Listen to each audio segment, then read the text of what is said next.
จากพระอาจารย์ขึ้นสู่ธรรมาสน์แล้วเราจะได้ทำความเคารพในธรรมพร้อมแล้วกราบกราบกราบครับก็กราบนิมนต์ในความเคารพครับ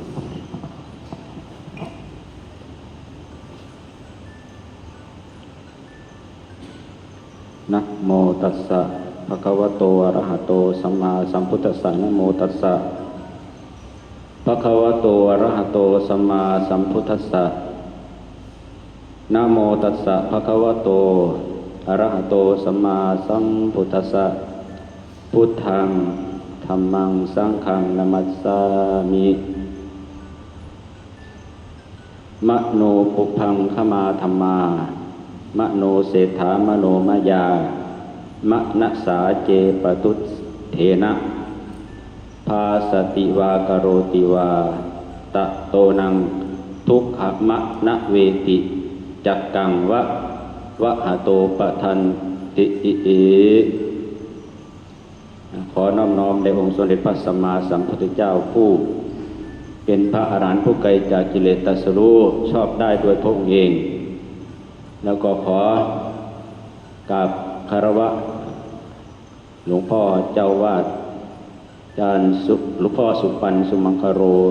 ด้วยความเคารพอย่างยิ่งแล้วขอเคารพคณะสงฆ์ทุกรูปด้วยความเคารพอย่างยิ่งกับผมแล้วก็ขอความเจริญในธรรมจงมีแก่นักปฏิบัติธรรมด้วยกันทุกท่านทุกคนนั่งตามสบายเด้อ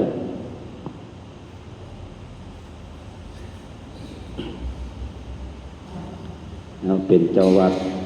ต้องได้ถูกนิมนต์มาทุกรูปเนาะขึ้นมาแสดงธรรมแต่ว่าก็ตื่นสนามอยู่บ่ตื่นไม่อยู่แต่ว่าก็เอาใจสู่เนาะใจสู่เมื่อเรามาค้นหาตัวเองค้นหาตัวเองก็ได้ค้นหาใจของตัวเองเมื่อค้นหาแล้วเราพบได้เจอไหมใจของเราเนี่ยใจที่มันดิ้นรนกวัดแกงสัดสายไปมาเหมือนกับลิงไม่อยู่คงที่เดี๋ยวก็ไปต้นนั่นเดี๋ยวก็ไปต้นนี่เราก็ต้องมาจับเอาความรู้สึกเราโยมแม่สร้างจังหวะตามแนวทางของหลวงปู่เทียนจิตสุโภซึ่งเป็นปรมาจารย์การเจริญสติแบบเคลื่อนไหวอาตมาก็จะพูดประวัติจักหน่อยพูดประวัติเรื่องตัวเองเนี่ยตั้งแต่จบประถมมาเป็นยังไงมายังไงถึงได้มาบวชแล้วก็ได้มาเข้าสายงานหลวงปู่เทียนนี้เป็นมายังไงก็จะเล่าสู่ฟังก็เพราะจบป .6 มาแล้วก็ไปตัดอ้อยอยู่ปีหนึ่งกลับมาที่บ้านเป็นว่าต้นโง่ไปตัดอ้อยเบิ่นแล้วนี่เป็นวางสิเนาะแถวชัยภูมิมันอ้อยทั้งหลายเด้แต่ว่าบ่ได้มาตัดที่ชัยภูมิเด้โอ้ไปตัดอยู่ราชบุรีไปกับป้าเป็นพี่สาวของโยมแม่นี่แหละเป็นผู้สอเปียกให้เราแต่กี่บ่มีได้เครื่องตัดอ้อยสอใบเข้าไปแม่ป้าก็เป็นผู้ตัด10 ล่ำเป็น1 มัดก็ร่วมกันเป็นเจ้าบาทบ้วนก็เจ้าจ้างตะกี้ไม่รู้มันจำไม่ได้นี่แหละก็คือสะสมดูความทุกข์ยังไงไปตัดอ้อยต้องค่ายตัดแล้วค่ายเฝ้ามาแก่เสือมาอาบน้ำนี่คือความทุกข์ทางกายทางใจเข้าไปรับก็เกิดความทุกข์อีกได้ไปนี่ก็คือการดูการรู้ความทุกข์แต่ว่าไม่รู้ว่าทุกข์ยังไงเพราะว่ายังไม่ได้ศึกษายังไม่ได้ศึกษาก็เลยกลับมาบ้านตัดอ้อยเสร็จแล้วก็เลยกลับมาแม่ก็ซักจีวรไว้ให้แล้วไปเอาจีวรที่วัดมาซักไม่ได้บอกนะว่าจะให้บวชผ้าดูร้อนก็เลยได้บวช6 ลูก บวช6 รูปก็มาเรียนนักธรรมตรีโทเอกนี่แหละเรียนอยู่ห้องเดียวกันกับมหาสมปองทิศมหาสมปองนี่ตาลปุตโตเลยเรียนด้วยกันที่วัดตาเลียมตำบลพระรับอำเภอเมืองจังหวัดขอนแก่นโดยมีพระครูสิริปริยัตยากรเป็นเจ้าคณะตำบลแล้วก็เลื่อนขั้นมาตามลำดับจนมรณภาพไปแล้วแล้วก็พระราชทานเพลิงศพไปแล้วเป็นศักดิ์ในพ่อใหญ่ก็ว่าได้เพราะว่าเป็นเสื้อแถวเดียวกันมากเป็นหลานเล่าก็เลยมาเรียนนักธรรมตรีโทเอกก็เลยเรียนเล่นๆแหละโยมแม่ไม่ได้จริงจังไม่ได้หัวไม่ดีว่างั้นหัวไม่ดีเรียนเล่นเล่นเดี๋ยวก็จบไปเองประมาณนี้แต่ก่อนนี่ลำบากได้ท่องหนังสือบ่ได้นี่ถือไม่เลี้ยวบ่ท่องก็ต้องจะเป็นท่องขันสติความระลึกได้สัมปชัญญะความรู้ตัวท่องวัดเลยหิริความรู้ใจโอตตปะความเจริญกลัวต่อบาปกตัญญูกตเวทิตาแล้วก็นี่ก็ท่องมาหมดนักธรรมตรีแล้วก็ท่องบรรพชิตควรพิจารณา10 อย่างนี้ก็ท่องจำได้ตั้งแต่เป็นสมณีนข้อหนึ่งสำคัญคือข้อที่8วันคืนล่วงไปบัดนี้เรากำลังทำอะไรอยู่เราแต่ละมือที่ผ่านไปเขาเห็นอย่างอยู่นี่ได้ครับซ้ำนี่ก็จิตใจเรียกสำหรับนักปฏิบัตินะสำหรับนักปฏิบัติที่ทำจริงพูดจริงแล้วก็จะเห็นของจริงมันหลวงปู่เทียนที่กล่าวไว้แล้วย้อนถามตัวเองว่าจริงหรือเปล่านี่มันประทับใจตรงนี้จริงหรือเปล่าถามตัวเองถ้าไม่จริงแล้วก็แล้วแต่ไม่จริงเนาะถ้าคนจริงก็ต้องเจอของจริงมันกับหลวงพ่อสุปันนี่แหละท่านบุกเบิกมาจนใหญ่โตมโหฬารป่านนี้หลังจากนั้นที่เรียนนักธรรมตรีโทอีกแล้วเรียนมหาก็ไม่ได้ครับเรียนประโยชน์1 2ก็สอบไม่ได้2 ปีก็สอบไม่ได้พวกที่เขาเรียนดีเขาจบป.3 ประโยค3ได้รับมหาถือพัดบักโคตรเท่เลยโคตรเท่เลยเดือนละ30-40 เน้นแต่ว่าสอบอะไรน้ำโมอยากอายเป็นนั่งเสาอยู่เพราะว่าเจ้าของบ่ต้องใจเรียนเนี่ยบ่มีความเพียรเนี่ยแต่ถ้าคนที่สอบได้เขาสึกไปหมดแล้วคนที่หัวดีๆเหลือแต่คนที่หัวไม่ดีมานั่งอยู่ตรงนี้แหละพูดจริงๆทีนี้ก็เลยไปปฏิบัติธรรมไปเรียนอยู่ที่ชัยภูมิจริงอำเภอพระดีชุมพลไปอบรมสามเณรภาคฤดูร้อนแล้วก็บวชสามเณรลีนี่แหละบวช บวชแม่ขาวเลยแหละเด็กน้อยแล้วจบป.6นะโยมแม่ป.4 ป.5 ผมก็แล้วไปเป็นสามเณรพี่เลี้ยงผมผ้าให้คุมผ้าให้มวนอยู่กับเหรียญกับเนียนน้อยนะกับบ่ยากๆเนียนน้อยไปเนี่ยเขาต้องอดทนอีดีต้องใช้ความอดทนหลังจากนั้นก็ส่งอาจารย์ก็เลยส่งไปเรียนที่วัดโคกกระต่ายทองตำบลจำปาอำเภอท่าเรือจังหวัดพระนครศรีอยุธยาซึ่งมีหลวงพ่อหมอหรือหลวงพ่อประเสริฐโอภาโสเป็นเจ้าสำนักเราท่านนี้มีความสำคัญในพระพุทธศาสนาเงินที่ญาติโยมมาถวายนี่เล่าสั่งให้สงเคราะห์คนที่ได้โอกาสไปเรียนม.1 ม.2 ม.3 นี่แหละทั้งเน้นทั้งโยมเรียนกันเป็น400 500อาตมาก็ไปเรียนกันละเรียนจบม.1 ว่ากันหนีมาปฏิบัติอีกแล้วปฏิบัติน้ำเพิ่นเฮ็ดไปทั้งสละเบิ่งตามภาษาเด็กน้อยตามภาษาเน้นน้อยบ่ฮู้จักหยังเรียนอยู่หั่นปีกว่าได้จบม.1 ครึ่งม.2 ก็จบเพราะว่าใจบ่เอาได้เห็นประสบการณ์ เห็นหลวงพ่อนี่เราบ่ติดในปัจจัยนะโยมมาถวายแต่ละมื้อเงินกองเต็มอยู่หน้าหมอเรานั่งอยู่เนาะทิ่มไว้เราหันล่ะผู้ใดมาวันนี้เราก็ผู้ใดมาวัดรู้เราก็แจกให้เป็นตึบเป็นตึบเป็นปึกเนาะเงินปาดหลวงพ่อเราบ่เสียดายบ่บัดผู้ใดขี้ตังมากได้ก็ไปหาวัดถูเราหมองเรานั่งเด้พ่อยเราเห็นเด้พ่อยเราให้ปัจจัยนะนี่เราบ่ติดนะเรามีคุณวิเศษอยู่ละอาตมาไปเห็นเล่าเขาห้องน้ำเนาะอาตมาก็ยืนเฝ้าอยู่เอาหลวงพ่อคือเขาโดนแท้จะได้ยางอ้อมมาทางหลังเอาคือยางอ้อมมาได้เนาะบาดนี้คิดในใจก็มีประตูเดียวนึงเนี่ยเลื่อนเสียสิเผลอว่าเราออกมาทางหน้าก็บ่จักนะก็เลยศรัทธาก็ศรัทธาอยู่แล้วล่ะก็เลยในหนังสือก็ว่ามีอิทธิปาฏิหาริย์แสดงอิทธิฤทธิ์ได้ประมาณนี้ก็เลยเกิดความอยากได้อยากปฏิบัติคือเพิ่นได้บัดนี้เกิดความอยากเราก็เป็นสายเจจีเนาะคนไปหาหลายพวก ไม่หาหลายพระเนตรก็ไปเรียนอยู่หั่นได้เห็นอะไรต่างๆมากมายตีกันกับบ้างเน้นตีกันดูผู้หนึ่งสูบยาผู้หนึ่งก็มักสูบเนาะผู้ว่ามักสูบเอาขวดน้ำเปล่าฟาดหัวเบิ้งหนังน้ำกันเนาะอาตมาก็อยู่ทั้งนายนะอยู่ไกลๆหรอกบ่กล้าไปสู่นาพระเจ้าดอกบ่แม่นนักเลงบ่แม่นเน้นนักเลงย่านเจ็บก็เลยขวดน้ำเปล่าฟาดหัวตัวแตกก็หัวเน้นตีกัน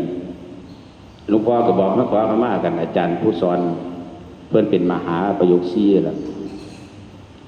ให้เบาเสียงให้กันล่ะผู้ใดบ่ท่องหนังสือก็ถือแสบานนี้บ่ยอมให้อภัยกันเอาสู้ไปขังอยู่ในห้องขนโต๊ะขนหยังออกเบิดบ่มีอุปกรณ์ที่เป็นอาวุธนะปิดประตูไว้มันตีกันมันโดนมาตีกันอาตมาก็อยู่ข้างนอกกันล่ะได้ยินเสียงตุ๊บตับห้องเจ็บไปได้ออกไปมากก็เศร้าตีกันแม่มันเจ็บแม่คือกันแล้วคือกันกับไก่เนาะถึงปีแล้วก็ย่อมแพ้กันผู้ใดย่อมแพ้แล้วผู้นั้นใจบุญนะบ่ถือโกรธไม่ถือโกรธเครื่องเขาน่ะให้อภัยกันอย่างนี้แล้วมาก็มาเลี้ยนกันให้เขาก็ดีกันให้เขาสองเน้นนี่อาตมาก็เลยหนีจากหันไปเรียนต่อบาลีอยู่วัดบัวงามพระอารามหลวงอยู่ราชบุรีไปเรียนอยู่กับหลวงพ่อพนมนี่แหละหลวงพ่อพนมสุมังคโลล่ะตอนนั้นถ้าเป็นพระอาตมาก็เป็นเนียนแต่ว่าบ่ค่อยคุกกี้กันเพราะว่ามันหลาย400กว่าเนียนเนาะเจ้าผู้ใดเป็นผู้ใดเนาะก็เรียนบาลีล่ะนักทะเบียนจบแล้วเรียนบาลีสอบก็ได้มีสามเณร21รูปก็สามเณร20รูปนั่นก็ทุจริตไว้ทุจริตลอกปีแน่เขียนปีแน่เขาไปห้องน้ำไปเขียนเอาปีแต่ว่าอาตมานี่ถือใจเป็นคนใจถือใจซื่อน่ะได้บ่ได้ก็แล้วแต่ดวงน่ะแต่ว่าเรียนนี่ก็เก่งอยู่เพราะว่าเรียนมาหลายปีเด้เรียน4 ปีเนาะมันก็เลยใช้ประสบการณ์ว่าเจ้าของเฮ็ดได้ล่ะออกเรื่องประเทศวทัศน์นี่ล่ะเรื่องยากๆเนาะเรื่องที่ยากเขียนไปจบแล้วบรรผลสอบของมาเป็นได้โยมแม่ตกแต่อาตมาผู้เดียวก็เสียใจด้วยให้คนให้ง่ายร้องให้ไปคนใจน้อยพร้อมแล้วเลยกลับมาศึกขออาจารย์กลับมาบ้านผมบ่อยู่แล้วอาจารย์ก็เอารถตู้มาส่งจากราชบุรีมากลับมาหาหลวงพ่อเขาล่ะกลับมาขอหลวงพ่ออยากศึกหลวงพ่อก็ว่าสิศึกไปยังเดี๋ยวมารู้จังมาพัดเปลี่ยนอยู่นี่อยู่2 อาทิตย์เอาอยากศึกอีหลีตัวนี้มันสิโลนขวัญแล้วนะปล่อยศึกแล้วก็เลยศึกให้ไปเราบ่ศึกให้ได้เราไปให้ศึกกับอาจารย์สมบูรณ์หลวงพ่อมหาสมบูรณ์ศึกไปกับไปอยู่บ้านสักวัน ยังบ่ทันกล้าสู่หน้าสังคมเพราะว่าเป็นเน้นเป็นเสี่ยงมาซื้อออกไปเกินเสี่ยงมาย่านคนตัวโยมแม่ก็เลยหลังจากนั้นก็จังไปเฮ็ดงานกุ๊กอยู่ล่ะเฮ็ดงานเป็นผู้ซอยกุ๊กไปล้างผักให้เกินไปล้างผักให้เขาเจ้ากันเด้ก่อนสิขึ้นจัดกับเขาจัดลงให้หน้าเตาผัดนะอยู่ปีหนึ่งปีที่2จะได้มาจัดเนื้อจัดหยังเขาเจ้าสั่งผักบุ้งไฟแดงบ้างคะน้าหมูกรอบต้มยำพวงไข่อะไรต่างๆนี่ละก็เลยไปอยู่2 ปีพี่ไส้อยู่น้ำพี่ไส้น้ำนี่แหละพี่ไส้ก็ตายไปแล้วล่ะพี่ไส้ก็เฮ็ดกับเขาแซ่บเก่งแม่ก็เป็นกุ๊กด้วยกันอยู่หัน2 ปีกันมันมีหยังดีขึ้นเพราะว่าก็ถ้าเป็นคนบ่ใส่เงินเก่งเลยแพงไว้เงินเดือน1,500สิ้นเดือนมายังคือเก่าคนว่ามักใส่เงินน่ะอยู่แต่เจ้าของแต่ว่าคันได้ใส่นี้มื้อเดียวเบิดมื้อเดียวเบิดเล่นการพนันนี่แหละการพนันบ่มีหยังดีขึ้นจนอายุได้คัดเลือกทหารแล้วก็จังมาบวชใหม่อีกกันพรรษานึงรับกฐินแล้วจังศึกกับหลวงพ่อองค์เก่านี่ล่ะบวชให้2 เที่ยแล้วหลังจากนั้นก็ศึกออกไปก็ไปเป็นค่อนว้อยปฐมบันเทิงศิลป์ไปมักผู้สาวเด้แต่ว่าจีบสาวเป็นดอกน้องแม่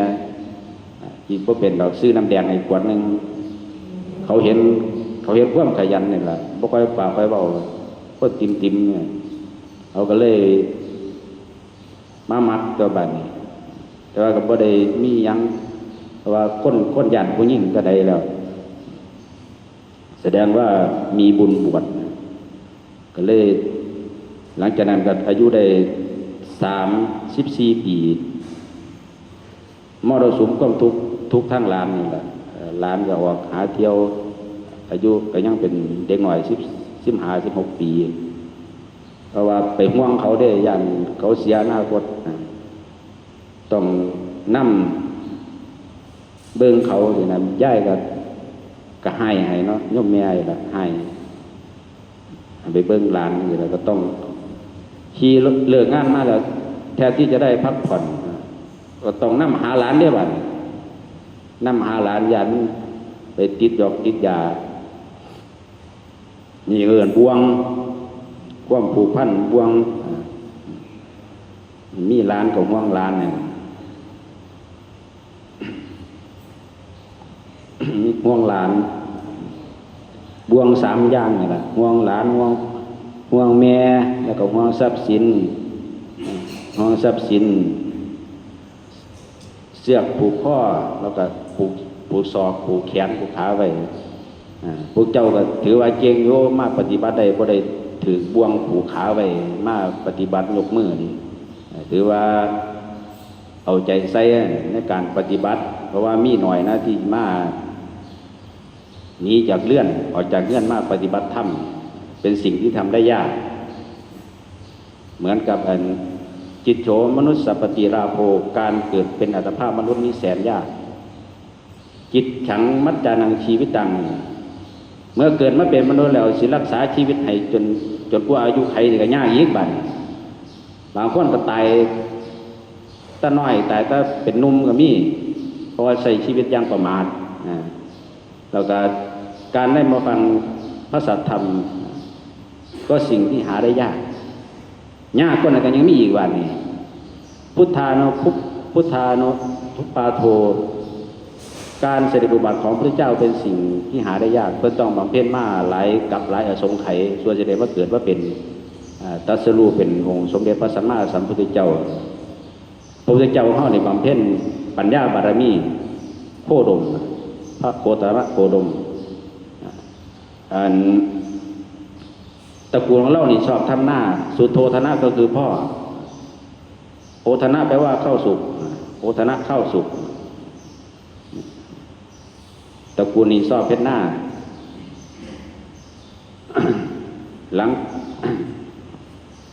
ห เดี๋ยว ข้อแห้งแล้ว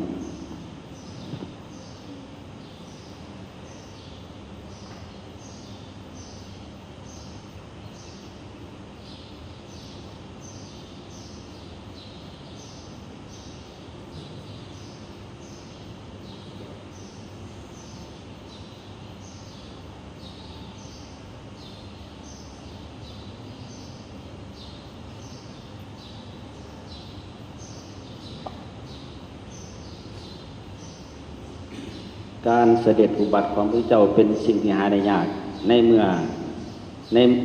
อเป็นสิ่งที่หาได้ยากเราก็ต้องมาศึกษาเอาพระธรรมนี่แหละฟังธรรมเหมือนกับคำก่อนนะเกิดแล้วตายอะไรโยมแม่เกิดแล้วตายทุกอยู่ไม่มีวายเกิดตายทะเลทุกโลกนี้แสนวกวนทุกคนต้องอวสานเมื่อสิ้นลมปราณวิญญาณของร่างแล้วจะไปไหนเกิดมานานแสนนานทุกทน นี่แหละเกิดมานานแสนนานทุกทนเป่าแต่เวียนวกวนลงตนว่าตาสงสารเกิดก็ทรมานตายก็ทรมานโลกวิญญาณก็ท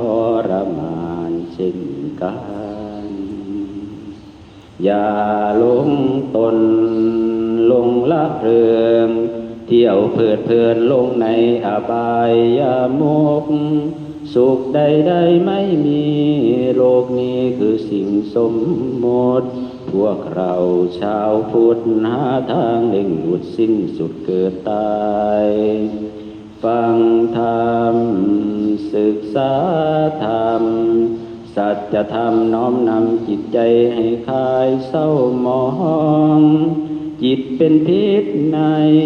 ใครจะใส่ยาตองพ่อแม่พี่น้องหาทางเล่งหลุดสิ้นสุดเกิดตายฟังธรรมศึกษาธรรมสัจธรรมน้อมนำจิตใจให้คลายเศร้าหมองจิตเป็นพิษในใครจะใส่ยาตองพ่อแม่พี่น้องหาทางเล่งหลุดสิ้นสุดเกิดตายนี่แหละก็เป็นคำกรเพื่อเตือนเกิดมาอีกอยู่บ่อยเนี่ยสอนเจ้าความก็เกิดมาอยู่บ่อยอันยังดับทุกข์บ่ได้พ้นทุกข์บ่ได้ก็ต้องเวียนว่ายตายเกิดในวัฏสงสารยังติดอยู่ในกามคุณทั้งหายล่ะรูปเห็นรูปสวยๆก็พอใจรูปเสียงกลิ่นรสสัมผัสธรรมารมณ์อารมณ์ที่เกิดกับใจอารมณ์ที่เกิดกับใจเราก็ต้องมาใส่ความรู้สึกเบิ่งความคิดนี่ล่ะเบิ่งอารมณ์อิทธารมณ์อารมณ์ที่พอใจอนิถารมณ์อารมณ์ที่ไม่พอใจเราต้องละสองอารมณ์นี้มาได้ให้อยู่เป็นกลางๆให้อยู่เป็นกลางๆเอาง่ายคือความดีกับความบ่ดีล่ะบ่เอาแต่อย่างอทุกขมสุขเวทนาบ่เอาทั้งความทุกข์บ่เอาทั้งความสุขให้กลับมาอยู่กับเนื้อกับตัวความรู้สึกสร้างไว้หลายแล้วกระทุกข์ด้วยกันอาตมากระทุกข์กันทุกข์จากเสียงรอบข้างบ้างจากตาเห็นรูปบ้างก็ยังบ่ฟันธงว่าใดแต่ว่าก็แน่ใจว่าเดินทางถึงทางแล้วอาตมาก็มาปฏิบัติธรรมตั้งแต่บวชมาอายุ34ปีกับบวชตั้งใจเรียนเอามาหาจนว่าได้เพราะว่ามีความทุกข์เด้ปฏิบัติจริงเรียกว่าปฏิบัติเข้มอัตตาจิตมัฏฐานโยโคทรมานตนให้ลำบากแล้วก็กามสุขลิกาลโยโคเอาตนพัวพันอยู่ในความไข่ทั้งหลายนี่ทางสองสิ่งนี้พุทธเจ้าว่าจะเดินให้เดินทางอริยมรรคมีองค์8ให้เดินทุกข์เราก็ละทุกข์ตัวทุกข์สมุทัยนิโรธมรรคทุกข์กำหนดรู้สมุทัยกำหนดละนิโรธทำให้แจ้งมรรคทำให้เจริญสิเจริญอย่างไรก็เฮ็ดเอาแล้วคันกินนอนเล่นๆมันก็ว่าเห็นแล้วธรรมะเราต้องทรมานมันจะง่อยเด้อาตมาปฏิบัติอยู่บ้านผือบ้านเกิดในความเดินจงกรม ภาวนาพุทโธล่ะเดินจงกรมตีประมาณ4 ทุ่มนี่ล่ะตกใจเลยย่างมาย่างจงกรมอยู่คือเป็นจังซี่เนาะอาการจังซี่เนาะแต่ว่ากับบ่ฮู้จักดอกก็ย่างไปซื่อก็รู้เตือนไปเฉยหัวใจสั่นเต้นหัวใจปกติคนจะเต้นช้าๆนะหัวใจก็เลยเต้นแรงตึบตับตึบตับตึบตับตึบตับยืนดูอยู่เอ้าก็ทำไมถึงเป็นแบบนี้ก็ไม่รู้จักเหมือนกันก็เลยกลัวก็เลยลืมตาประมาณ4 ทุ่มก็เลยย่านได้บัดกลัวมันเป็นอารมณ์อะไรไม่รู้ล่ะนักปฏิบัตินี่จะเจอสภาวะหลายอย่างพยามารมาทดสอบหลายอย่างมาถูกข้ามบ้างความโมโหบ้างมาทดสอบเบิ้ลล่ะผู้ใดยิ่งสูงก็ยิ่งหนาวมันว่ายิ่งสูงก็ยิ่งหนาวมันไม่มีบารมีไม่เกินเฮาต้องมาอยู่กับความรู้สึกตัวถ้าจะเปรียบทางโลกก็เข้าไปซื้อของนะโฮมฮับครบจบที่เราแต่ว่าสายงานหลวงปู่เทียนก็ครบจบที่ความรู้สึกตัวนี่เอามารู้สึกตัวถึงแม้จะดับทุกข์ไม่ได้ไวเหมือนหลวงปู่เทียนดับทุกข์ไว้ได้ไวทั่วขนาดนี้แสดงว่าเจ๊งอารมณ์เข้ามาปึ๊บปั๊บตัดปึ๊บตัดปึ๊บตัดปึ๊บนี่จะเบาเท่าไหร่คิดว่านะถ้าไปแช่ไว้ก็เป็นความทุกข์เป็นอุปทานในขันธ์ห้าอุปทานในรูปเวทนาสัญญาสังขารวิญญาณนี่ขันธ์ทั้งห้าเป็นตัวทุกข์เสียยะที่ทำได้แก่สิ่งเหล่านี้คือขันธ์เป็นที่ตั้งก่อนจะมั่นคือรูปขันธ์เป็นที่ตั้งก่อนจะมั่นคือเวทนาขันธ์นั้นเป็นที่ตั้งก่อนจะมั่นคือสังขารขันธ์นั้นเป็นที่ตั้งความยึดมั่นคือสังขารก็คือความนึกคิดปรุงแต่งต่างๆน่าเป็นสังขารขันธ์วิญญาณขันธ์ก็มันก็เลยย่นลงมาเหลือรูปกับนามรูปก็คงไว้เป็นรูปส่วนเวทนาสัญญาสังขารวิญญาณเป็นนามสัมผัสบ่ได้รู้ได้เฉพาะตนนามเรียกว่ากายกับใจคำสอน 84,000 พระธรรมขันธ์ก็เหลืออยู่2อย่างก็คือกายกับใจมารู้สึกกายแล้วกายเคลื่อนไหวใจรับรู้ประมาณนี้แต่ยังบ่ท่านก็ทำไปเรื่อยศาลาหลังนี้อาตมาไปค้นหาข้อมูลข้างล่างนี้เป็นศาลาข้างบนนี้เป็นโบสถ์สร้างมาได้17 ปี17 กว่าปีเบิดเงินประมาณ20 กว่าล้านแต่สมัยก่อนเนี่ยแต่สมัยนี้บ่ได้ต้องเบิดหลายกว่านั้นบามีหลวงพ่อเราหลายเมืองตะเราเป็นผู้ใหญ่เพียงแต่ว่าท่านไม่เอายศเอาแต่เป็นพระอธิการขันมียศมันก็ลำบากก็ต้องไปเข้าสู่สังคมมียศหลายๆต้องมีกิจธุระน้อยจังสิอยู่กับเจ้าของหลายๆเป็นพ่อผู้เป็นเจ้าคณะตำบลเป็นอุปชฌาย์โอ้ยบ่ได้อยู่บ่ได้เศร้าเลยโยมแม่ที่อาตมาเห็นต้องหนีจากออกจากวัดเป็นเจ้าวัดที่จังอาจารย์พระอาจารย์ศักดิ์ชัยอาตมาปฏิบัติท่านมีภาระหลายกันเด้เจ้าวัดเนี่ยงานศพงานหยังก็ต้องนิมนต์เจ้าวัดกุญแจอยู่ไสของนั่นจะต้องถามหาเจ้าวัดเบิดโอ้ยหมุนหวยขี่บัวก็ยังแม่เจ้าวัดที่ไหนบัวเลยโอ้มีแต่ภาระตัวไหนคิดมาอยู่สิสบายใจบ่มีผู้ใดบังคับแต่ตัวเองไม่ได้ไปห่วงใครไม่ต้องไปห่วงใครหลวงปู่เทียนว่าอาตมาก็ชอบเสือกเรื่องชาวบ้านนี่ได้ตอนเป็นโยมเป็นเน้นด้วยกันคืออยากให้เขาได้ดีอย่าไปกินเขาแรงเด้อพี่เน้นก็เลยไปฟ้องอาจารย์ด้วยบัดอาจารย์ก็เลยมาด่าเน้นองค์นั้นตัวเน้นไงล่ะมารุ่นมาถือกำปั้นเขาแล้ววันนี้ไปโคตรฉีฟอดที่ช่วงอะไรไปยุ่งเรื่องของเพื่อนเขาเล่นตีเอาท่องโอ้เจ็บก็เลยมาหย่อนอย่าไปยุ่งเรื่องของคนอื่นตัวเนี่ยเอาตัวเองให้มันรอดจากวัฏสงสารถ้าไปยุ่งก็เป็นบ่วงแหละ ผูกพันห่วงคนนั้นแล้วก็ห่วงคนนี้หนีบ่ได้แล้วขันเฮ็ดได้ก็ยังหลวงปู่เทียนนี่กับไข่อยู่ได้ก็คือได้เพราะมันหลุดพ้นแล้วเนาะมันก็เป็นห่วงได้เป็นเรียกว่ามุทิตาเมตตากรุณามุทิตาอุเบกขาเนี่ยก็ยังพระพุทธเจ้าก็มีพระปัญญาธิคุณพระวิสุทธิคุณแล้วก็พระมหากรุณาธิคุณเพิ่นนั้นบ่อยากมาสอนเด้เพราะว่าสิ่งที่ท่านตรัสรู้นี่มันเป็นสิ่งที่ยากละเอียดอ่อนก็เลยบ่อยากสอนผมก็เลยมาดีดพิ้นมาเปรียบเทียบมันบัวสีเหล่าไว้ล่ะมาเปรียบเทียบบัวสีเหล่า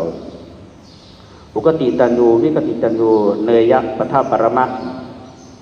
อุกติตันยูเปรียบเหมือนบัวที่พ้นน้ำแล้วรอแสงอาทิตย์ก็จะบานวิปติตันยูได้ฟังธรรมแล้วก็เฮ็ดไปนำบ่รุ่นกสิบาลเราเนยยะก็คือบุคคลที่แนะนำได้แต่ถ้าเป็นบัวที่สี่ปะทะปรมานี่ต้องตายเป็นเหยื่อของปลาและเต่าบอกไม่ได้พวกนี้บอกไม่ได้สอนไม่ได้ต้องปล่อยไปเป็นกรรมมุนาวัจตีโลโกสันโลกย่อมเป็นไปตามกรรมปล่อยไปตามกรรมของเขาทอดตามกรรมอะไรก็เรื่องของเขานี่คือปล่อยไปสอนไม่ได้พวกนี้บัวสีเรานี่คือเจ้าก็เลยมาพระพุทธก็เลยมาอาราธนาให้เทศสอนตัวพรหมาจโรกาเทศอาราธนาธรรมท่านก็เลยนึกถึงผู้บาอาจารย์อาราลดาบทแล้วก็ทักกาดาบทแต่ว่าตายไปแล้วสองฤาษีนี่สำเร็จสมาบัติ8พระพุทธเจ้าเพิ่นก็สำเร็จสมาบัติ8อยู่นี่แหละแต่ว่ายังไม่ใช่ทางดับทุกข์ไม่ใช่ท่านมั่นใจว่าไม่ดับทุกข์ไม่ได้เป็นแค่อิทธิฤทธิ์ชาติสมาบัติก็เลยนึกถึงปัจจวัคคีย์ทั้งห้าเพราะว่าปัจจวัคคีย์ทั้งห้านี่ไปอุปถากท่านอยู่ที่ป่าอิสิปตนามฤคทายวันเพิ่นบำเพ็ญอยู่6 ปีฤาษีทั้งห้านี่ไปดูแลก็ตกลงกันไว้ว่าถ้าโคตมะมาพระโคดมมานี้จะไม่ปูอาสนะให้นั่งจะไม่กราบไหว้ตกลงกันไว้กันได้อัญญาโกฏยาเป็นหัวหน้าหมู่ตกลงไปบรรพ่อเห็นหน้าพระพุทธเจ้านี่บ่เฮ็ดลืมขอสัญญากันต้องไปปูอาสนะให้เรานั่งแล้วก็กราบพร้อมมาเถิดปัญญาปัญจวัคคีย์ทั้ง5เราจะแสดงธรรมให้ฟังธรรมมาเราที่ตรัสรู้ดีแล้วเป็นไปเพื่อนิพพานนี่นะประมาณนี้ปัญจวัคคีย์ก็เลยบ่อยากฟังเด้พระพุทธเจ้าก็เลยย้อนถามว่าคำนี้เราเคยพูดกับพวกเธอไหมเธอได้ยินไหมปัญจวัคคีย์ทั้ง5ก็เลยตอบว่าบ่ได้ยินก็เลยฟังธรรมจักรกับปวัตตนสูตรยังสูตรล้อแห่งพระธรรมจักรให้หมุนไปแปลออกมาพระธรรมจักรกับปวัตตนสูตรก็กล่าวด้วยทุกข์นี่ล่ะอริยสัจสี่แล้วก็มรรคมีองค์8เดินทางอย่าเดินทางที่กามาสุขันธิกาได้ยาวโคที่อาตมาพูดไปแล้วก็อัตตจิตมัฏฐารโยโคล่ะ1อย่าพอใจในกามคุณทั้ง5 2จะเฮ็ดตนให้ลำบากนี่ทางสุดโต่งล่ะผู้ใดจักว่าเจ้าของเฮ็ดสุดโต่งน่ะก็เลิกตัวหันมาเดินทางมีองค์8ได้มากมีองค์8มัชฌิมาปฏิปทามีบทหนึ่งก้อนหนึ่งวรรคหนึ่งที่พระพุทธเจ้าแสดงธรรมคือยังกินจิสมุทยัตธรรมังสัพพัตตานิโรธธรรมมันติสิ่งใดสิ่งหนึ่งมีความเกิดขึ้นเป็นธรรมดาสิ่งนั้นทั้งหมดมีความดับไปเป็นธรรมดาพ่อตาได้ฟังธรรมนั้นญาติปุถยาเกิดดวงตาเห็นธรรมได้เป็นสักขีพยานให้แก่พระเจ้าว่าได้ตรัสรู้จริงมีพระพุทธแล้วก็มีพระธรรมพุทธเจ้าของเราพระสงฆ์ก็เกิดขึ้นองค์แรกได้บาดนี้อัญญาโกฏญาณเป็นองค์แรกพระสงฆ์ในพุทธศาสนาก็เลยบวชก่อนหมู่ก็เลยบวชก่อนเพื่อนปัญจวัคคีย์ทั้ง5นี่อยู่ในตำราก็ว่า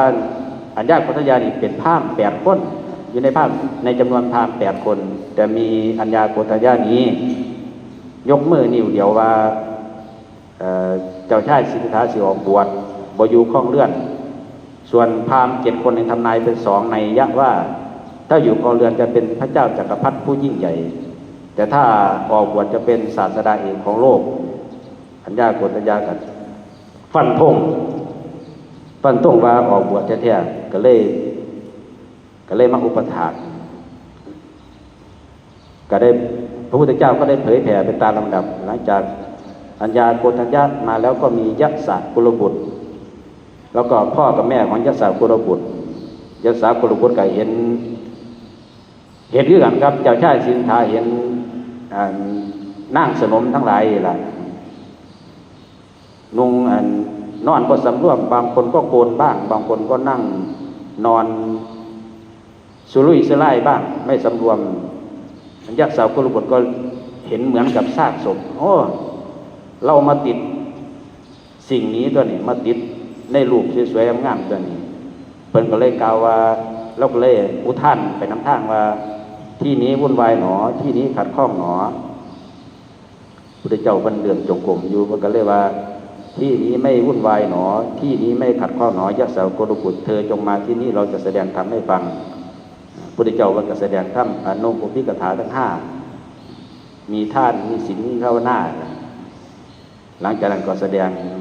อริยสัจ4จนได้ดวงตายท่านเป็นพระโสดาบันเหมือนกันออกบวชไปเป็นตามลำดับแล้วก็ได้สาวกผู้เลิศโมคคัลลานะสารีบุตรพระสารีบุตร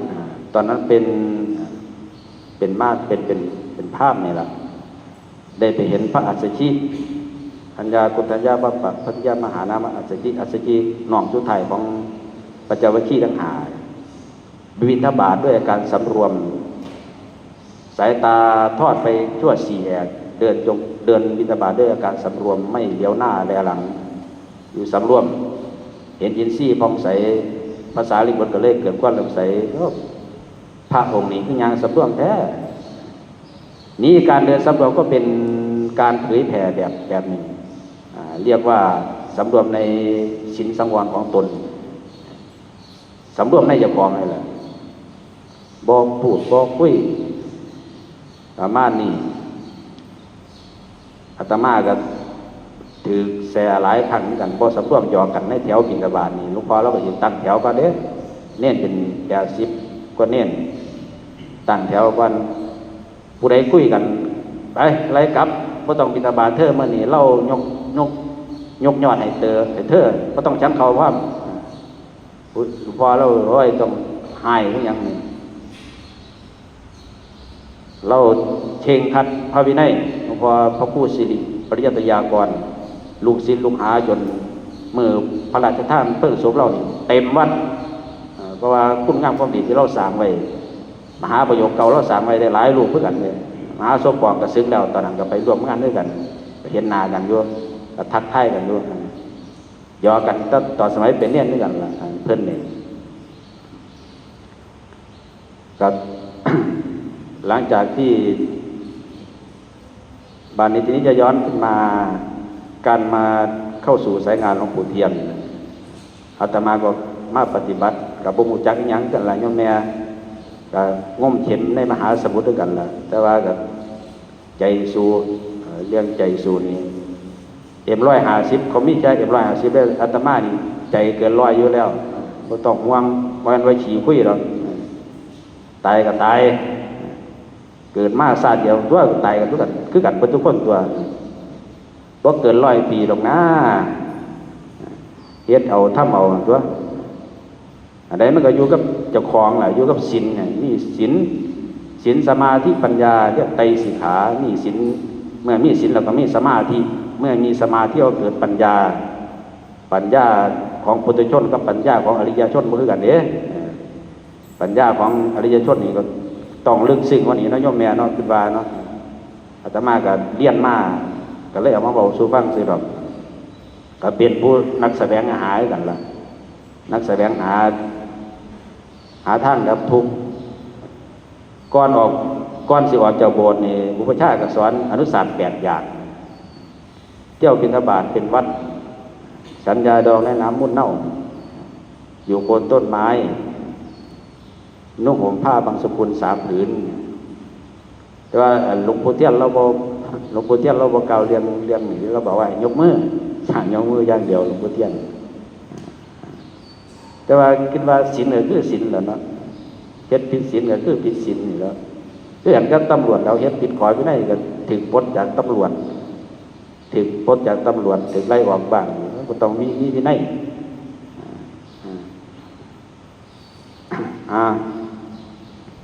เราประวัติตัวเองสักหน่อยขันเราประวัติเพื่อนเดี๋ยวถือคอมเมนต์ต้องเล่าประวัติตัวเองจังบ่มีผู้ใดว่าเจ้าของเลยในท้ายที่สุดแห่งการบรรยาย7 ความรู้ประวัติประสบการณ์การปฏิบัติธรรมสิ่งละอันพันละน้อยสิ่งที่เป็นประโยชน์ญาติโยมก็นำไปพิจารณาสิ่งที่เป็นประโยชน์ก็นำมาใช้กับตัวเองก็ด้วยอำนาจคุณพระรัตนตรัยคือคุณพระพุทธพระธรรมพระสงฆ์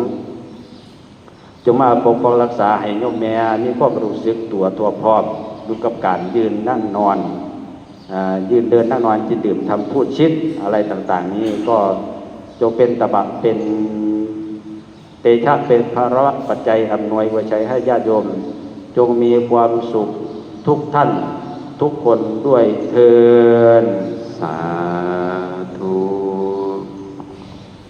เราก็ได้ฟังธรรมะจากท่านพระอาจารย์มหาพุทธิชัยอัคคธรรมโมในยามเช้าวันนี้ในช่วงเช้านี้ก็จะได้เจริญพรแม่รัชนีพรนิยมถิ่นเป็นผู้ถวายกันเทศในยามเช้าวันนี้แล้วก็เจริญพรจะ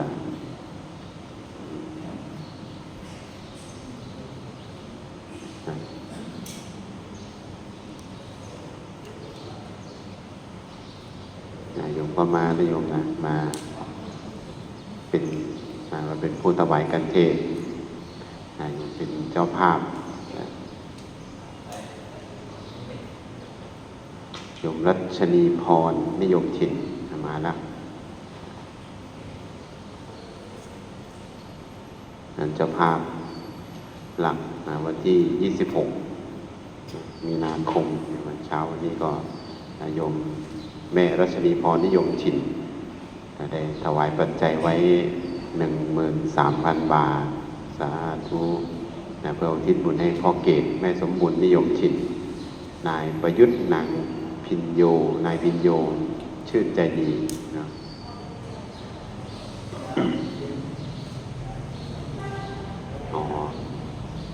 เป็นญาติเนนเฟรมเป็นญาติเนนเฟรมสาธุอายุกวดน้ำรับพรเป็นมหาให้พร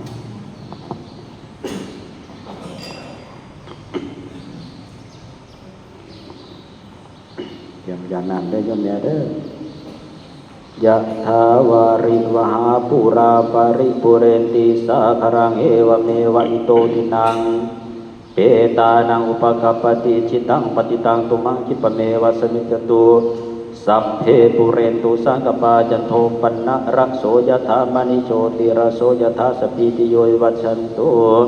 สัพพโรโควินัสตุมาเตภวัตวันตรายโยสุขีทีฆายุโกน